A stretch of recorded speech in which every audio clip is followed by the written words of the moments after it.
আমরা প্রতিটি হত্যাকাণ্ডের সুষ্ঠু তদন্ত করে বিচার চাই। আমরা চাই আর একটি ফোঁটা রক্ত যেন না পড়ে, আর একটি নিহতের তালিকা যেন আর যুক্ত না হয়, নিহতের তালিকা যেন এখানে থেমে যায়। আমাদের 4 জন সহকর্মী হত্যার শিকার হয়েছেন এই আন্দোলন কর্মসূচিতে।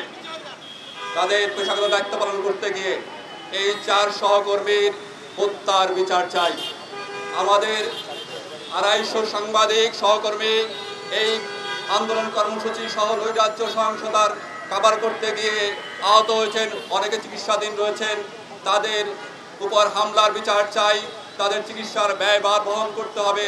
4 সাংবাদিক এবং 250 সাংবাদিকের পরিবারের পাশে সরকারকে দাঁড়ানোর জন্য দাবি জানাচ্ছি। এই কর্মসূচি চলাকালে টেলিভিশনের 8টি গাড়ি পুরোপুরি পুড়িয়ে দেওয়া হয়েছে, 35টি গাড়ি ভাঙচুর করা হয়েছে, ক্যামেরা ছিনতাই করা হয়েছে, ভাঙচুর করা হয়েছে। প্রতিটির ক্ষতিপূরণ দিতে হবে, সুষ্ঠু বিচার করতে হবে। আমরা প্রতিটি হত্যাকাণ্ডের সুষ্ঠু তদন্ত করে বিচার চাই। আমরা চাই আর একটি ফোঁটা রক্ত যেন না পড়ে, আর একটি নিহতের তালিকা যেন আর যুক্ত না হয়, নিহতের তালিকা যেন এখানে থেমে যায়। আমরা শান্তি চাই, আমরা সহিংসতা নৈরাজ্যের বিপক্ষে। আমরা সাংবাদিকরা আপনাদেরকে স্পষ্টভাবে বলতে হবে যে কোন গণমাধ্যম আপনাদের বিপক্ষে নিউজ করেছে। আপনাদেরকে স্পষ্ট করে বলতে হবে, কোন সুনির্দিষ্ট করে বলতে হবে কোন গণমাধ্যম আপনাদের সংবাদ প্রচার করেনি।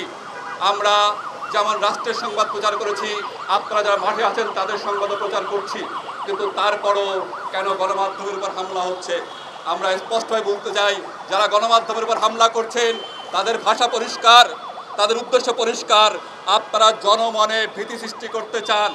যদি 1-2টি গণমাধ্যমের উপর হামলা করতেন তাহলে আমরা বুঝতাম যে 1-2টি গণমাধ্যম নিরপেক্ষ নয়। যখন সব গণমাধ্যমের উপর হামলা করছেন তখন আপনাদের উদ্দেশ্য পরিষ্কার। আপনারা সারা দেশে ভীতি সঞ্চার করে ভীতির রাজত্ব বাস্তবায়ন করতে চান। কিন্তু আমরা কিন্তু ভয় পাইনি, কারণ আমরা কিন্তু সংবাদ প্রচার করা বন্ধ করিনি। আমরা আপনাদের সংবাদ প্রচার করছি, শান্তিপূর্ণ আন্দোলনের কর্মসূচি প্রচার করছি, সহিংসতার খবরও প্রচার করছি। আমরা কিন্তু কোনো জায়গায় পিছিয়ে নেই। ফলে ভয় দেওয়ার চেষ্টা করবেন না, সাবধান করে দিচ্ছি, ভয় দেওয়ার কোনো চেষ্টা করবেন না। গণমাধ্যমের মুখ কেউ বন্ধ করতে পারেনি, আপনারাও পারবেন না। গণমাধ্যম তার সংবাদ প্রচার করে যাবে, গণমাধ্যম তার পেশাদার দায়িত্ব পালন করে যাবে।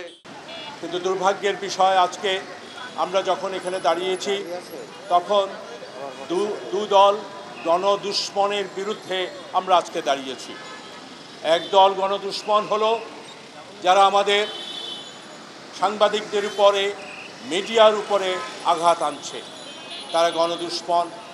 তারা সংবাদপত্রের স্বাধীনতার বিরুদ্ধে, গণমাধ্যমের স্বাধীনতার বিরুদ্ধে, মত প্রকাশের স্বাধীনতার বিরুদ্ধে তারা আজকে এই মিডিয়ার উপরে আক্রমণ চালাচ্ছে। আমাদের সহকর্মী 4 জন নিহত হয়েছে। আমরা দেখেছি আমাদের মিডিয়ার হাউসের গাড়িগুলো জ্বালিয়ে দেওয়া হয়েছে, গাড়ি ভাঙচুর করা হয়েছে। অর্ধশতাধিক সাংবাদিক আমাদের এখনও তারা আহত অবস্থায় বিভিন্ন চিকিৎসায় তারা রত আছেন। এই অবস্থায় দাঁড়িয়ে আমরা যারা আমাদের মিডিয়ার উপরে আঘাত আনছে, যারা মিডিয়ার স্বাধীনতার উপরে হস্তক্ষেপ করছে, সাংবাদিকদের হত্যা করছে, তারা গণদুশ্মন।